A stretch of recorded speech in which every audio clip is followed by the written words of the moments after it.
Alright, so I'm in the dyno today, got a customer's Mini, I think it's in the Mini 7S, I think that is. When he tried to get off the trailer it wouldn't start.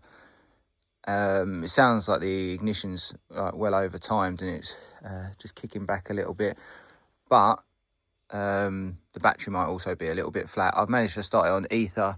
There's no, there's no choke on it at the minute. I don't know if that's going to stay like that or not. So I can't obviously get extra fuel in it, and it is sort of 2 degrees Celsius today, maybe 3 or 4 in here now. In fact, oh no, it's 7 degrees now. So I haven't even been able to get it straight on the dyno, which is annoying. I've just got the battery on charge. I've also got a jump pack inside, but it's and I can't get to the starter. It's basically up against the rad, so I don't want to put the jump pack right down there. I like these leads though, they're see-through, quite cool. So I can't check the timing. Once I get it started and warmed up and straightened on the dyno, I'll first thing to do is find out where TDC is, check the timing mark, and then obviously we can start to check timing from that point. Well, you probably can't hear me, but managed to get it started at least, so we'll get it up to temperature, I think, or at least get sort of 50, 60 in it before we turn it off. I don't think she'll idle. Well, she's up and running, not on the throttle anymore. It's idling quite high, about 2,000, but I guess that's expected. About 1,800, 1,900, if that's correct. I'll say we'll let it get warmed up. The carb should be around right, so once we get the right timing in it, but yeah, once I've got it straightened up, I'm gonna have to turn it off to the TDC mark. So I'm just going to show you how I strap it. We've got a strap coming through the dyno over the it's probably the camber part of the suspension, and same the other side, and we're strapping it out here, not on the chassis, because you don't want to pull the chassis down, you want to pull the tyre down. But when I say it's not strapped, it's basically just a safety precaution. Obviously this is making, well, this is a spec engine, so for the club, so it's supposed to make something like 80 or 90 horsepower in that region. Obviously every dyno is going to read differently.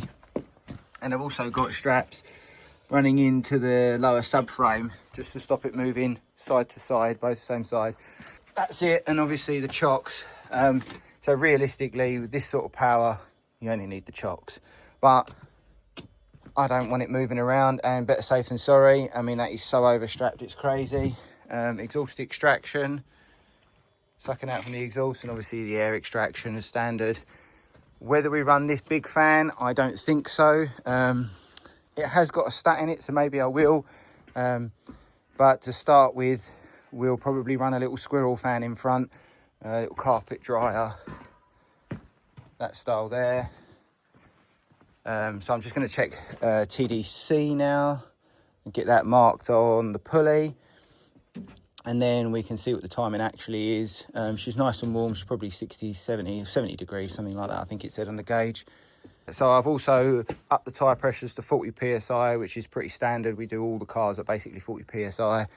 And that just gives consistency. Obviously you get losses through tyres, the different width, all sorts of stuff. So it's, you know, weight of the wheel is a loss, and depending on the size of the wheel and tyre, you know, you can lose 10 horsepower aside easily. Probably with these it's much less, especially because they're narrow and they're light and small.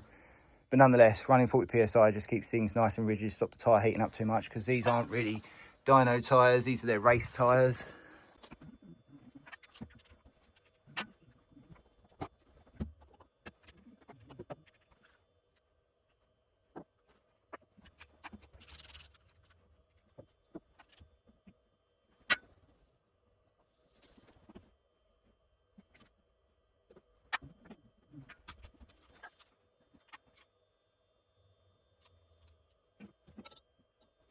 Right, so we'll come up to TDC.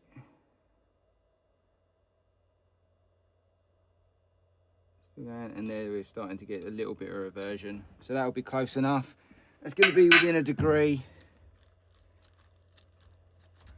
I'll pop that back out. Obviously it's going in at a bit of an angle, and there seems to be a little feature on the piston You can see carbony. That outside one's not too bad, but it's interesting actually. Don't know what the copper washer's for. I initially thought they were for indicating the plugs, but I don't think they are. I think they're just to try and help seal it for some reason. Maybe it's a common thing, I don't know.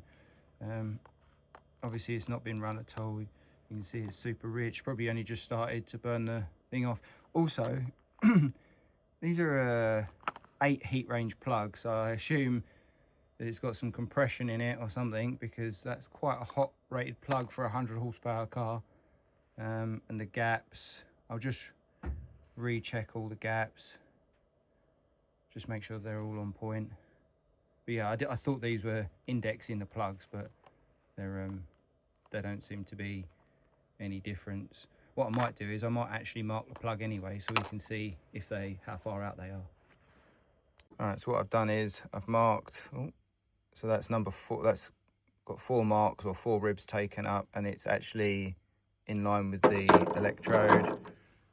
2's got 2 ribs taken up, and it's in line with the electrode, and they're all gapped at 0.8, I think it was, yeah, 0.8. So I'm going to clean these up just with a wire brush, and then we'll get them back in. Right, there is actually a timing mark on this. You can see there's 3 marks and then a white thing. That's a pretty wide bit of Tipex there. Yeah, I'm not enthralled by that. Yeah, so there's my little mark in there, and I'll use, like I say, I'll probably use both of them. If that's really easy to see, it's just a large area where that's a much closer point to point. So I've also just put a knock sensor on this, and all of this stuff is obviously going to make the signal worse, but it's the only thread I've got that fits in this, whatever thread this is on this. Obviously it's an Imperial thread, but I have no idea. I had some Imperial bolts that none of them fitted, so yeah, this is the only bolt that I actually have. So we've got a nice few spaces on there, and then the knock sensor. I have no idea what the compression is. I mean, I think it's actually on race fuel, 102 or something. So, but you know, why not? If we're strapping it down this hard, we might as well assume it's going to make 1,000 horsepower. And just so you can see, they're not for indexing purposes whatsoever.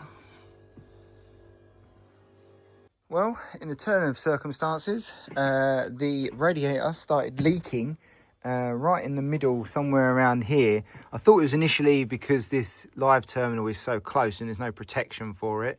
But the split was sort of here on this side of the rad, like just about here. So I've no idea, but I mean, it started steaming up, and I was like, right, okay, the engine's dead. And then of course, yeah, just a leak. So I've sort of jerry-rigged this in there for now. All right, so I'm gonna sort of cranking this over, and it's fully cold now, so you'll probably hear what I was talking about before. Kind of runs and then tries to kick back on itself. It could be the starter, but it sounds like timing.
So that's why it was kicking back, because it had like 55, just over 50 degrees in there.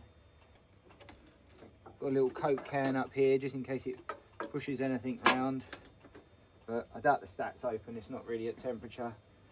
But there you go. So that was why it was kicking back, and now we can probably do some runs-ish. All right, so we're just getting her up to temperature. It's about 70 degrees at the minute. Yeah, she's just sitting at 70.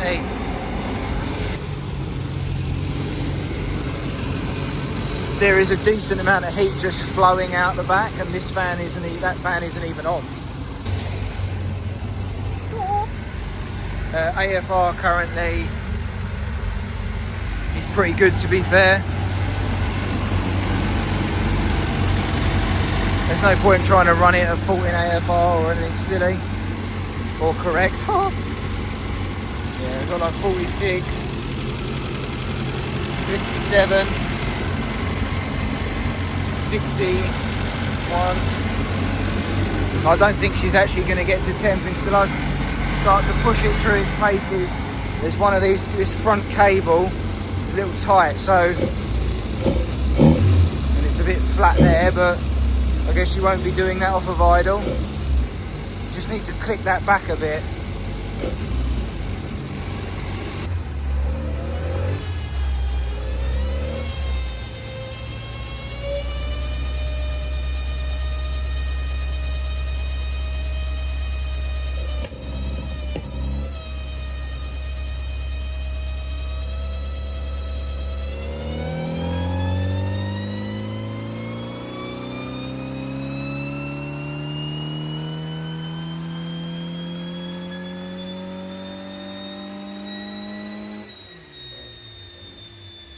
Alright, so first run out, and she leaned right up. So 14 AFR up here. We really want to be down like here. So we were there at the beginning, but then she leaned right up. Now there's no timing in it at the minute. And once I put the timing in, I imagine this engine's only going to get more efficient. But this is apparently the correct jetting. So all I've got is an emulsion tube as a spare. I don't know if it's a leaner one or a richer one, not got a clue. I also don't know what these are supposed to rev to, so I need to double check that, because I don't know if it's got a rev limiter built into it or what's going on. And off the button we're a little bit lean. I think there was some lean coughing. I couldn't see that, I wasn't looking at that AFR. But yeah, so I think I'm gonna put some timing into it, just to see what happens this mid-range. And I would assume this is gonna lean out even more. So it dawned on me that those spacers might be in there because the pistons are basically gonna touch the tips of the plugs. That might be a reason. Yeah, might be, who knows. But maybe that's it.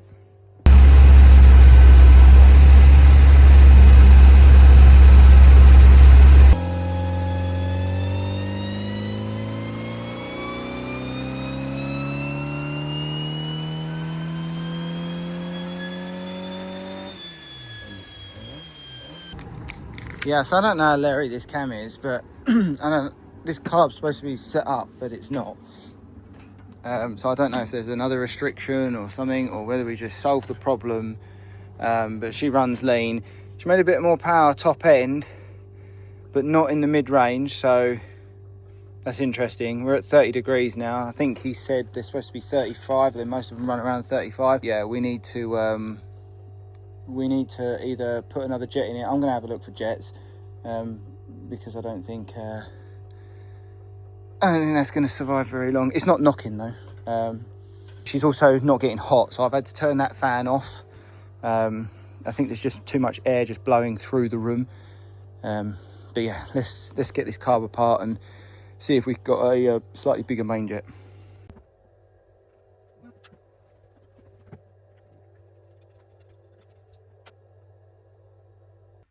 I don't understand why, if this is jetted the same as other people's, why it isn't anywhere near close. So fun.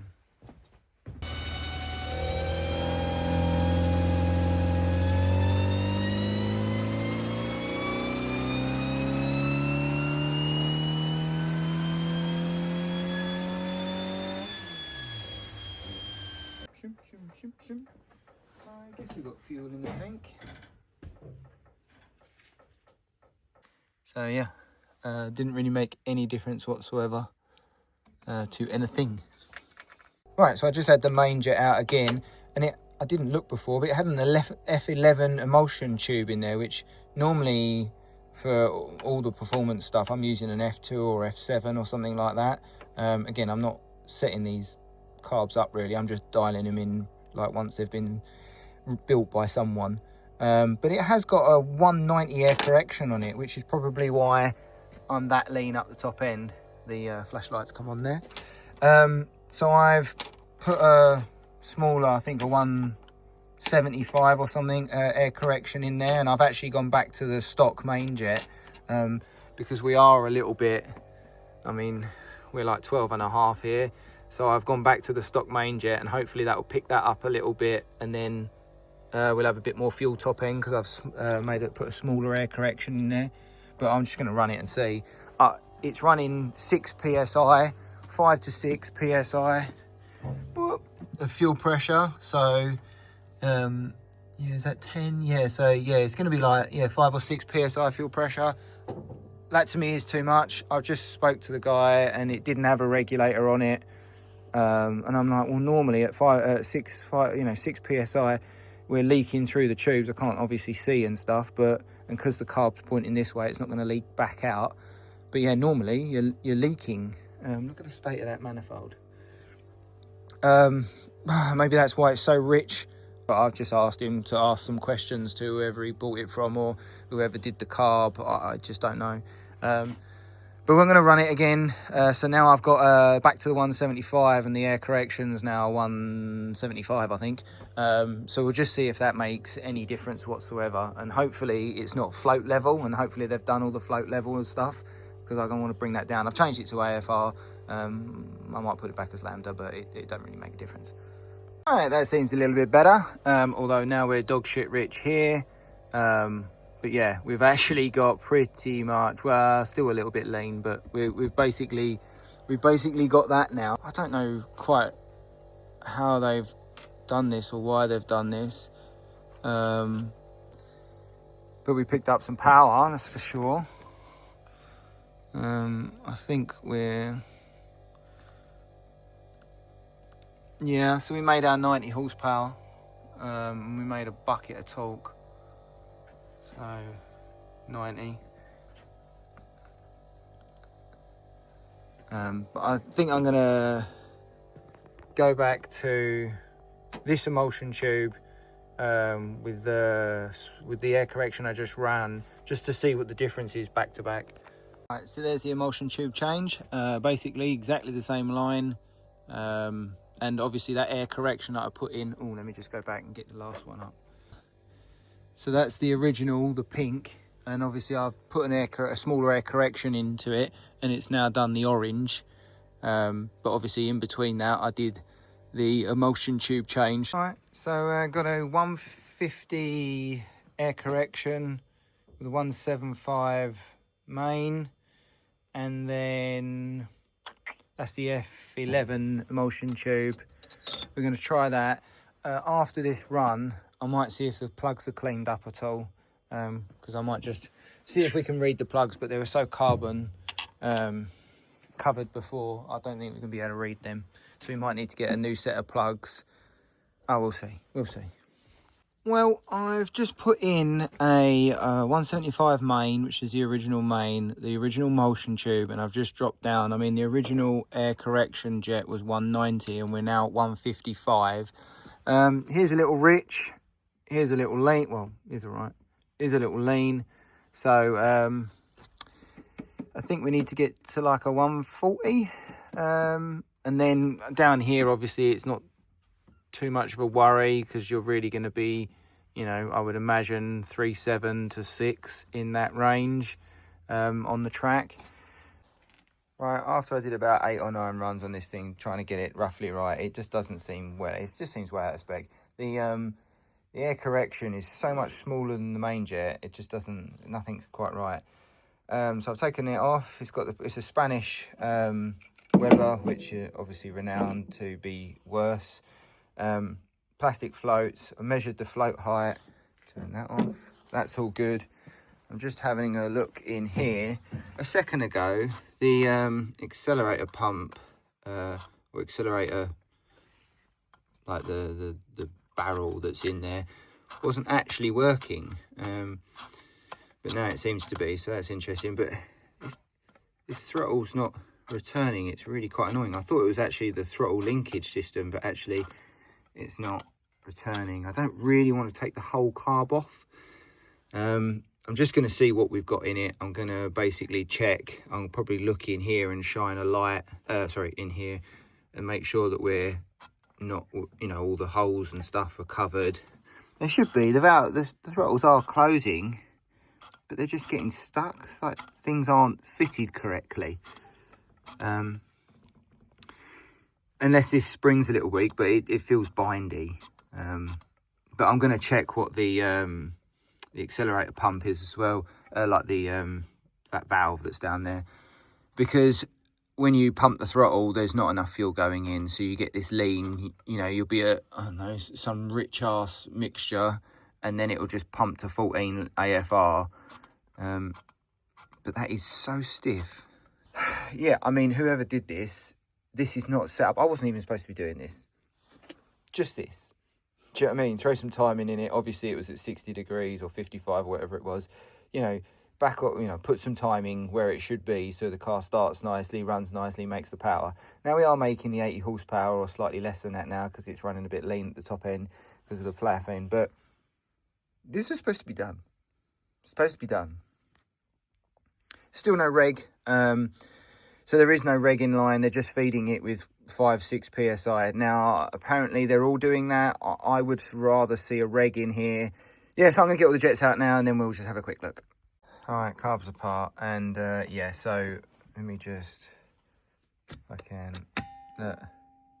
So the transition ports, those three, there should be three. Yeah, 3 holes there. They're all uncovered. There's not. That's why you have to sort of pull the throttle back to make it idle. But even then, it's not actually pulled back. It does hit the stop, but only just. But yeah, so we're going to have to sort that out. Hopefully, it's not bent the spindle in any way, shape or form. Right, so I removed that large washer that was on there, and I've put a small spacer washer. So there was basically a small washer behind this, then this washer, and then this plate which has got the lever arm on it. I put a tiny spacer washer in there with the original washer, Loctited that on. This side's haven't touched obviously, but now the throttle's closed. So now we'll take all the jets out and we'll just see what everything actually is. This obviously wasn't on the cards. I was trying to get round it previously, but here we are. So we've got the carb back on. Oh, I need to check the filter. Nothing's changed. All we've done is check everything that's in there, and obviously that throttle now closes beautifully instead of being stuck open. I've managed to find all of my old jets, mains, airs. Found some different emulsion tubes, which is, I think this is an F16 and this one's an F9. Unfortunately, I couldn't find any smaller airs, so I've got two 200s. I've got 200, and I'm just about to solder. Oh, it won't focus, but I'm just about to solder that 200 up because I can't find anything in the right range. I have found a bunch. I think I've got 155, 160, 165, and one something else. So I found a few bits and bobs. These are the ones I put drills through. So I think, and this is it as it stands. I think this is a 1.6 in here now. And we've still got this fuel curve. So I put the F2 tube in, and obviously it just dropped it 1 point across the whole band. So I'm going to try, I guess, a 110, something like that. This accelerator valve's got a hole in the side of it where potentially we might get rid of that hole. So then all the fuel goes through the accelerator jet and not sort of, that's the diversion hole as such down inside. But the pump also seemed to be a little bit sticky, so hopefully that's freed up now. So yeah, I mean, I'm going to change this air correction, not change anything else. I'll hopefully be able to sort out the idle.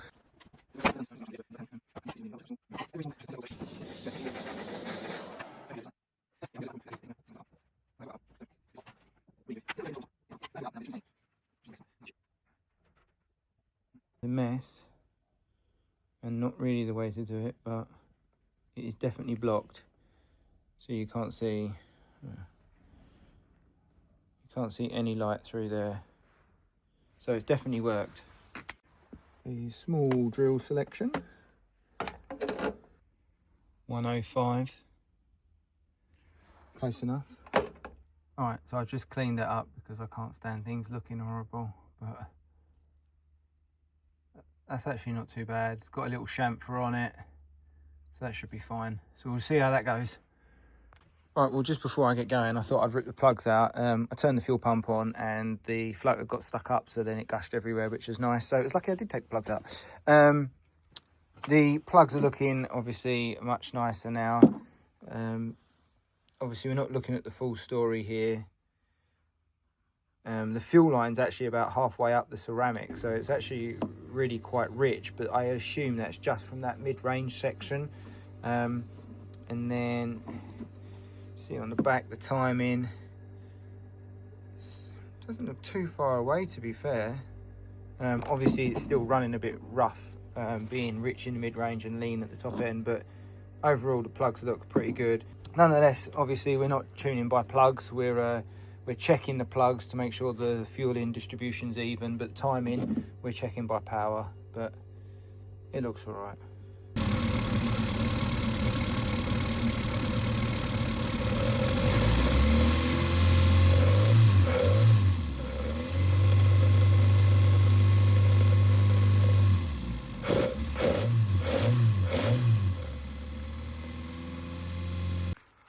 Alright, so I have got the fueling fairly okay-ish now, but we're still, so this is a trace, and it's really good for seeing acceleration fuel, and you can see here, so this line up the top here is 6,000, this is 3,000, well 3,300, 6,600, and sort of halfway between the two.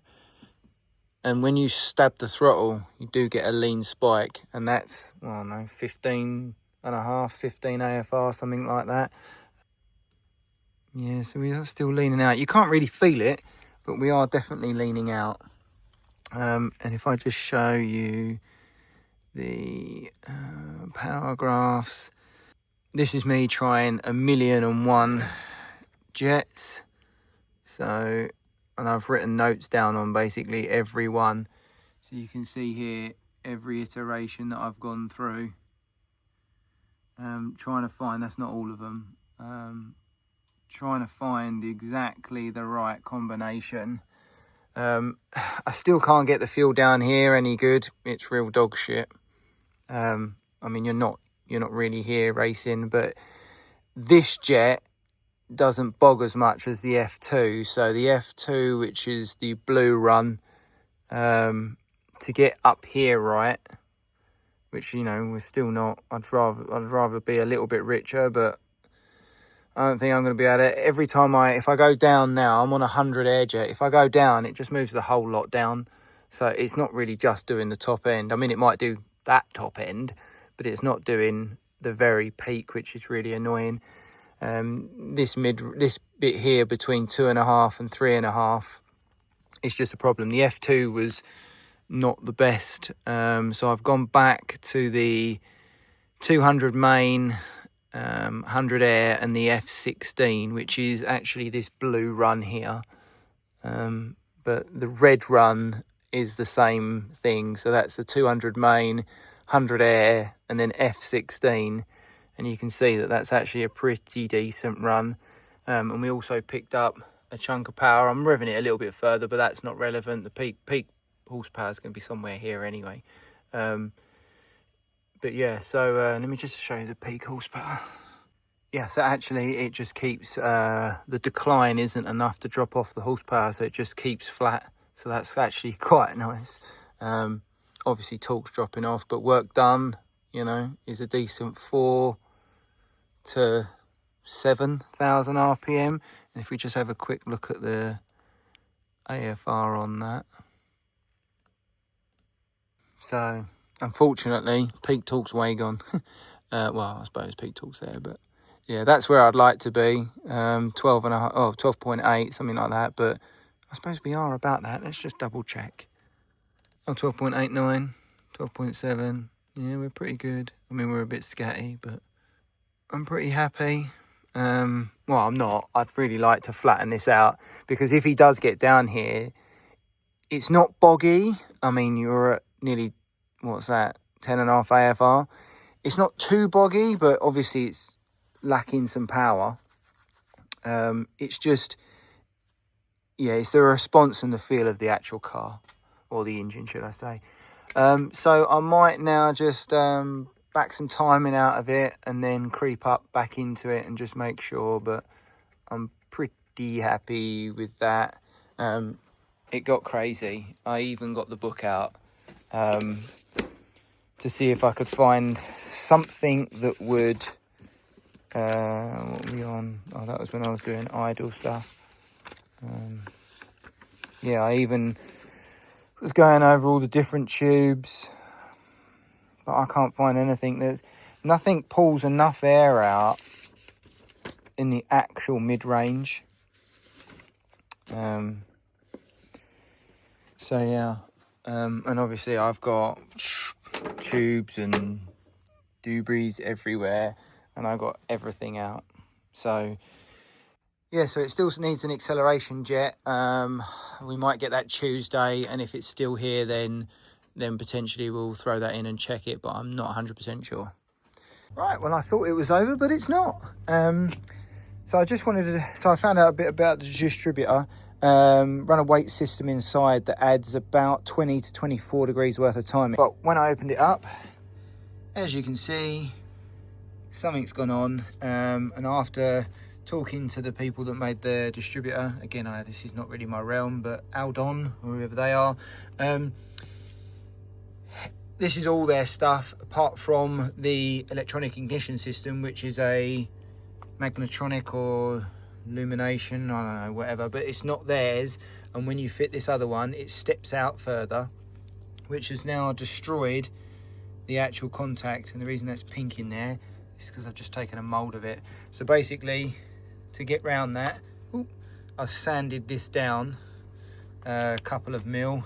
I think it's about 2-ish mil, which then I've just taken an impression on the old carb distributor cap, and I've hopefully got a new one coming, because there is no longer like a sprung contact point. It's destroyed. So just made this depression, so I'm just going to cut this in half. Let's have a little walk and we'll see what that did. Hopefully, there we go. Hopefully we've got a decent amount in there. Yeah, I mean, don't know what the other one's going to look like yet until it arrives. I might have to skim some more off, but that's going to be probably nearly 3 mil, 2.5 to 3 mil, I reckon. So yeah, waiting for that to come, then I can recheck the ignition, and I wonder if that was causing some issues as well. Right, so where am I? Well, let's see. That's where I am. The distributor obviously was damaged. We've got just a retrofit sort of one on here. It's actually the original one, but obviously it doesn't fit the rad that was on here before it split. That's now working with the correct amount of clearance for this electronic ignition system. The timing is adding 20 degrees from idle to, like, you have to be at like 4,500 to get to them springs to swing all the way out, or the weights, whatever you want to call them. So it's currently 16 degrees with a 20 degree advance, leaving about 36, and we are making the 93 horsepower, somewhere in that region. Obviously depends how sticky the tyres are and stuff like that, how many times I've run it. But the fueling's okay from 4.5 or 4.5-ish to 7.5 now, that's fine. But the acceleration is still not any good. Now, I've got this thing apart. I've changed the valve at the bottom, so that's now not got a hole in it. Not that it made any difference to the amount of fuel that was coming through the jet, which is interesting, but it does when I measure it. But nonetheless, I've taken out the 0.6s, which is just there, and I've actually put in a 0.9, but that isn't making any difference to the amount of fuel that's pumped out. I've taken all this out, I've cleaned it, because it was getting a little bit bound up in places, but now it's fine. So I do want to measure the clearance and stuff like that. But so I've basically been sat here with it over the end, turning it to full throttle, and then seeing how much pumps out and collecting it. So that did make a difference, that valve at the bottom. It didn't on the air fuel ratio on the dyno, but it has when collecting the fuel here. So it did make a fair difference. I don't know how much in cc, but it did make a difference. But if I show you in a second all the test tubes, so basically what I did was crack the throttle open, hold a little test tube, and I do 2 pumps, and I did it 3 times with this jet, 3 times with the other jet, and then I did do, which you'll see in a minute, the one where their X is on, me winding the idle off, because it was, you know, it was a little bit open basically, and of course that then takes away some of the travel. Because if I just open that very slowly, you can see that you know, because to get it to idle, it was just there, which takes some of the pump travel away.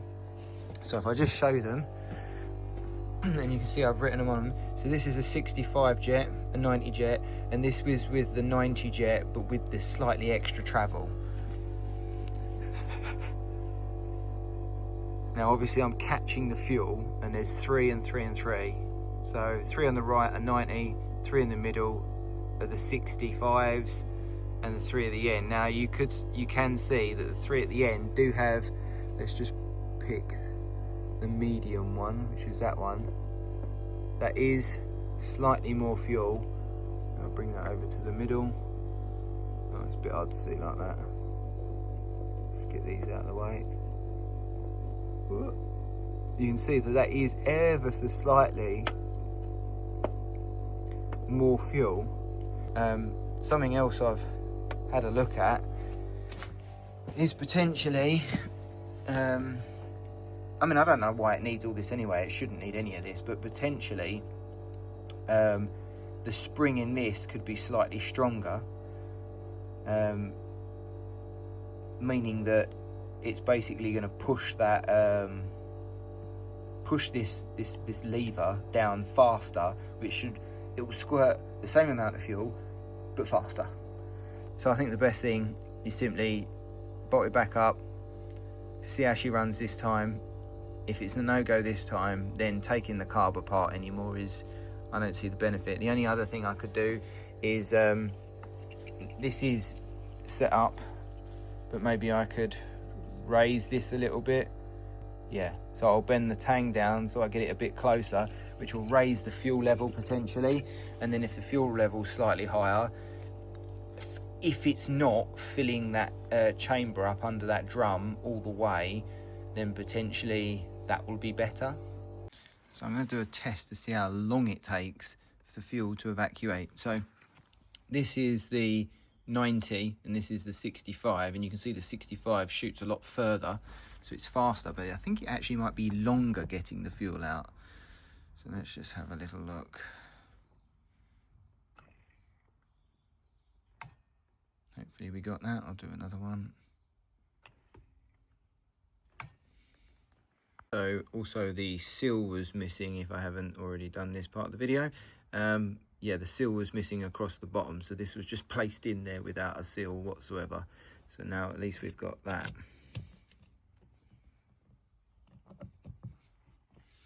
Right, and here's the bigger jet.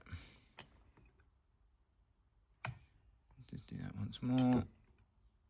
I'm going to try and slow this down and see if this takes any longer, or yeah.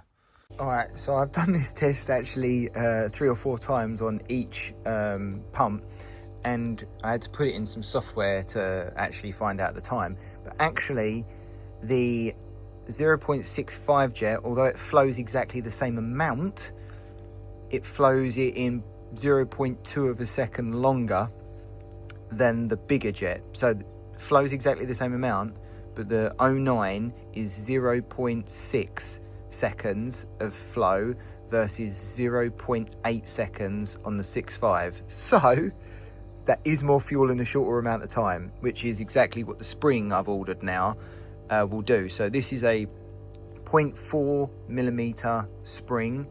The new one coming is a 0.6 millimeter spring, i.e. spring winding thickness.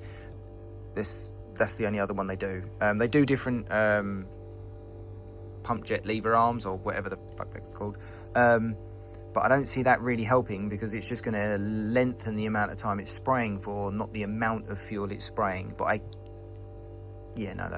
guess potentially if you could up the spring rate and the amount, then you can pump more in quicker, because it will be for longer the more. So, but I mean, it's only that initial snap, and then it goes back down to the correct air fuel ratio. So it's just leaning at 14.5 and then boom, straight back down.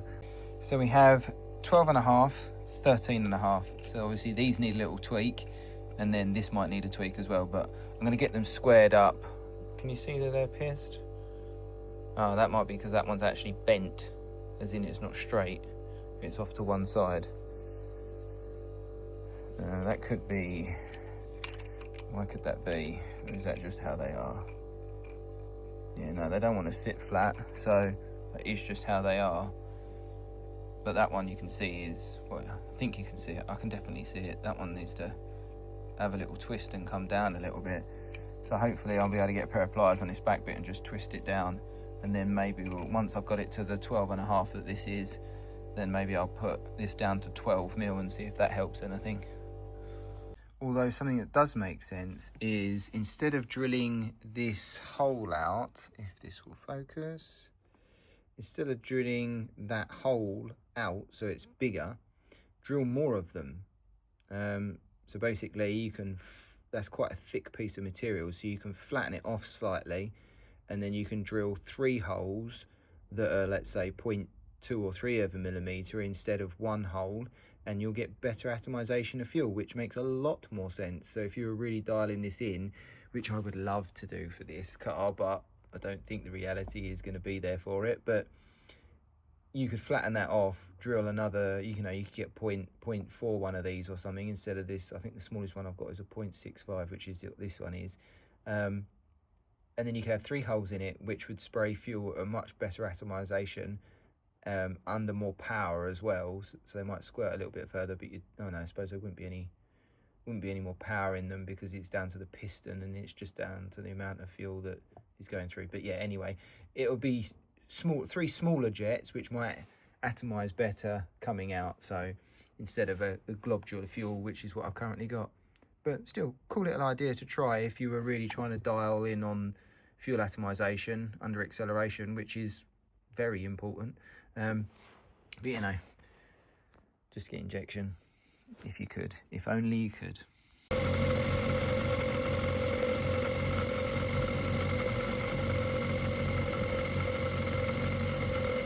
Right, so whatever I managed to do to that carburetor has helped quite considerably, and I have no real clue what it is.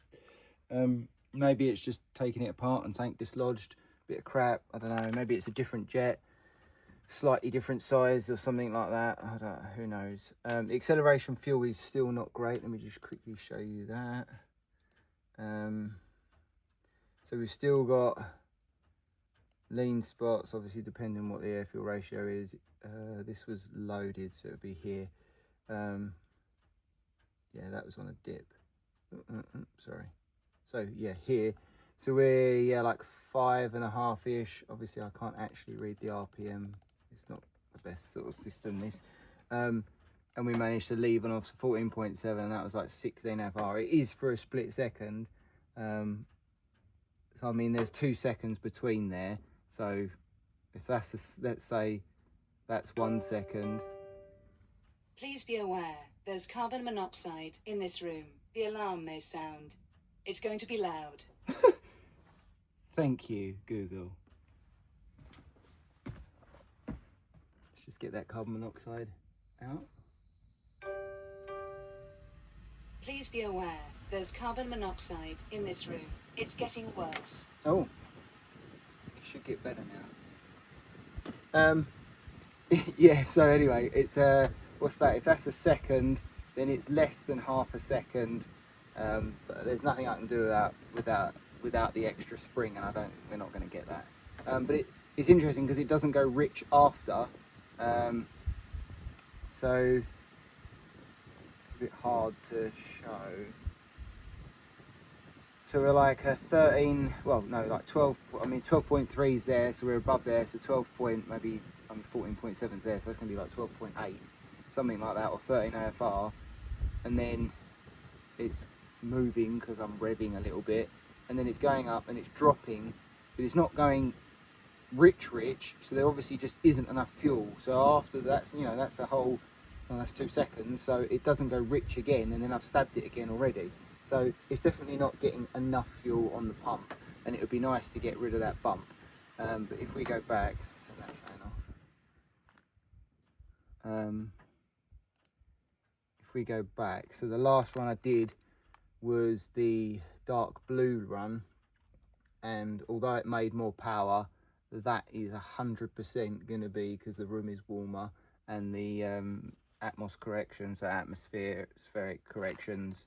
Well, I can prove it, but just go weather station, atmos correction. There you go. So all the others are down here. The room was getting a little bit warmer, so it bumped the power. So you can ignore the power gain.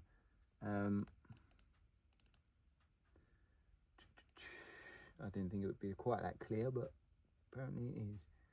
AFR. So obviously the blue run, the dark blue run, so this run here was actually, that was with, I think these are 150s. Yeah, they're called 150, but they're actually 1.44 millimeter. So this was with a 190 main and a 190 main and 144 air. But we lost a bit of fuel here, which was nice, a little bit there, and we lost a chunk up the top. So we are now, I don't want to run it any leaner than this, 13 AFR, bang on.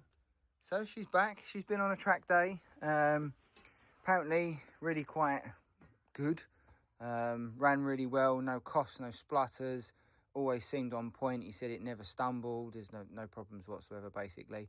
I did ask him to warm the car up and put a set of plugs in and then take it for a drive, so we can have a little read of the plugs.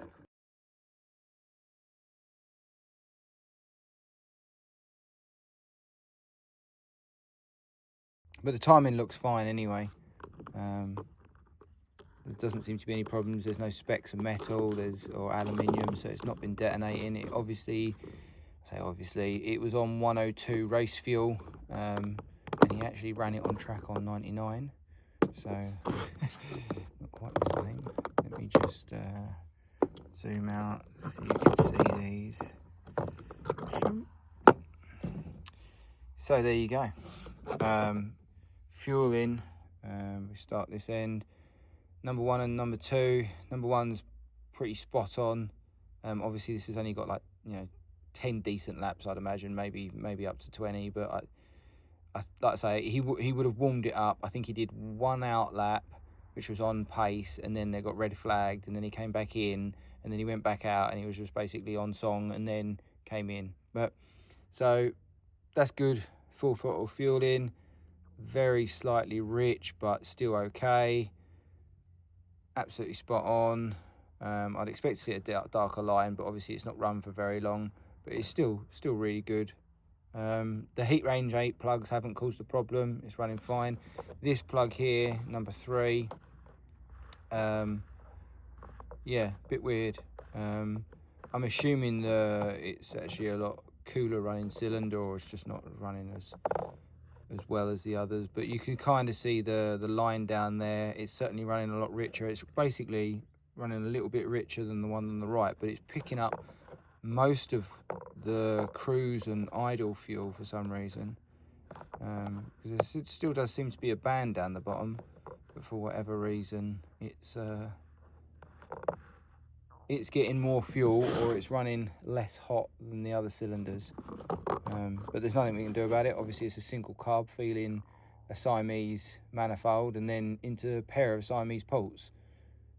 But overall I'm pretty happy with that. She's running well. Like I say, no specks of metal or anything like that, so even on 99 fuel, still running well. So the reason it's back in is to do that acceleration fuel, I'm hoping. I've got a different spring, which isn't in here, but yeah, I've got a different spring for the accelerator pump. Hopefully that's going to just throw a little bit more fuel in a little bit quicker, and maybe I can get rid of some of the, or add a little bit of fuel in the acceleration zone. If it doesn't work, it doesn't work. It's one of them things, you want to try it and yeah, just see basically. So yeah, I'm going to do a power run as is, untouched. I'm actually going to run the big boy fan this time, so I might do one run with a little fan actually as a comparable to how it was before. Obviously it's got the rad in it now, and the front's not open, so that'll be interesting. So yeah, I'm going to run her up, do a power run, probably with a little fan, and then I'll do a power run with a big fan. He did say though he's only running about 50 to 60 degrees max temp on the track, and we really want to pick that up to about 70, 75, because that's where max power is, around that sort of number. So ideally, if we can pick it up a little bit, whether that's tape up the rad a little bit, or you know, I think he's going to fit an oil cooler as well. Everyone else seems to have an oil cooler, and he's saying the oil, I don't know if he said it was hot or is going to be hot, or I don't know, but I think he said the gearboxes, so the gears were a little bit notchy. So he wants to run an oil cooler, trying to drop the temperature down, keep the viscosity up. So yeah, basically we're going to run it. Well, he's going to run an oil cooler. He's going to fit an oil cooler, run an oil cooler, and obviously that will change the water temps potentially, maybe even lower them even more. I think just duct taping the front of the fan up rad is going to be the easiest option. And I think he said he's going to run a thermostatic oil cooler. Either way, obviously what we don't want is the water temperature any lower. But if I try and get it around 50 degrees or 55, 60 degrees, that's how it ran on track. So I can run it there, and I can run it at 70 and see if we get any change.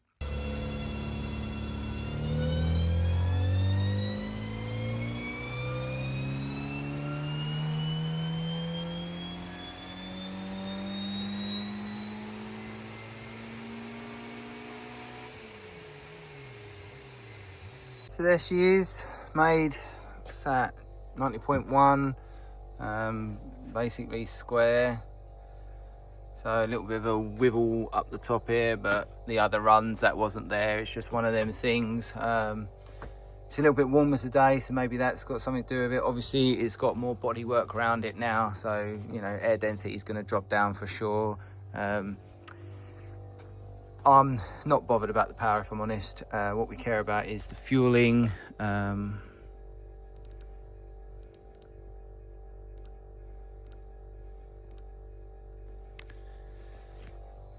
there's the fueling. So again, you know, we're at 11.5, which is quite rich, but we are about right in the top range, which is where we were before pretty much.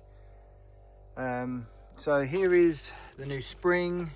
Certainly feels stiffer, so I'm gonna get the carb apart and swap it over.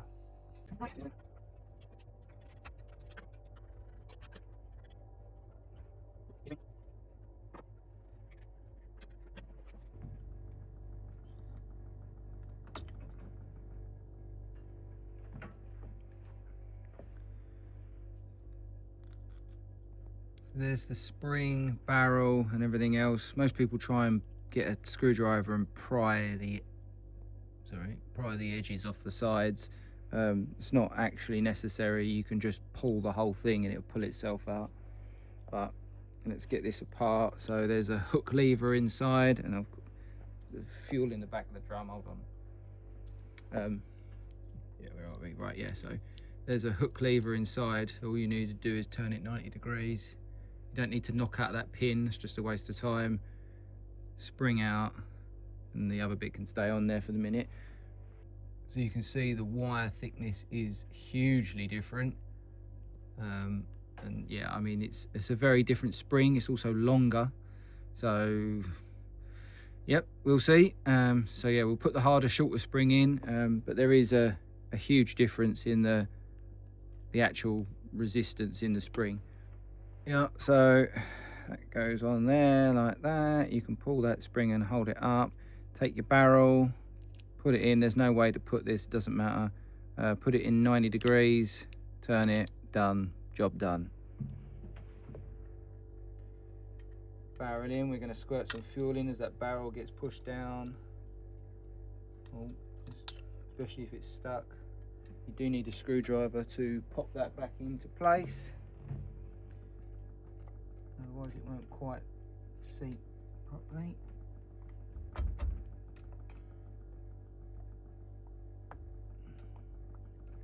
And there we go, let's just make sure it operates. Well, that's a lot different. But she's operating, and now we will put it back together. Maybe we can get this back in there. That's probably why it's richer as well, because it's less dense there. Because it is a gnat's cock richer. I'm sure I run it up at the a little bit leaner than that before. The plugs read at like a good air fuel ratio, maybe a little bit on the rich side, but I'm happy with that, that's fine. Especially if he's going to run, it was tuned on 102 and now he's running 99, and then he's going to swap around.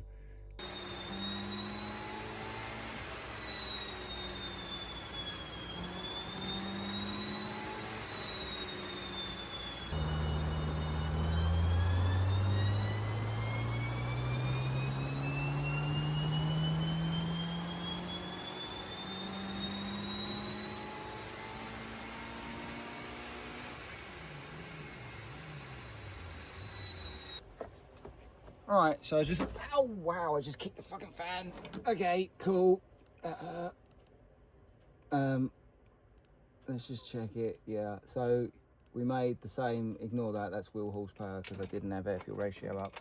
That's because I had air fuel ratio up and not thingy. So max power is 90.9. I am actually just gonna start this back up quickly, and I'm gonna do a power run with the air temp in and see what we pick up.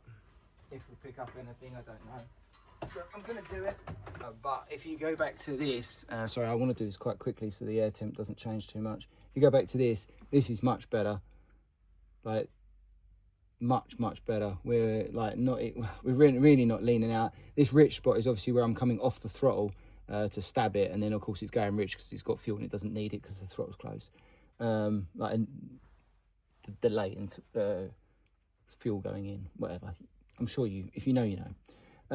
But yeah, so if we just run back quick, like we have improved it. We could probably do with a slightly bigger barrel, but we're coming back down to sit on that 12.8 really nicely. Like, I don't know if you, well, you can go back and watch it, but like this is sitting at a nice 12.8 every time. A little bit rich in a few places, but that's more lower RPM. But yeah, really actually quite pleased. I think it'd be nice if that barrel, if you can see, if that barrel that's going up and down, if that was slightly bigger, because I'm pretty sure if I click on that, yeah, so that's 45 degrees inlet air temperature. So let's just see what it is. I'm going to run the car.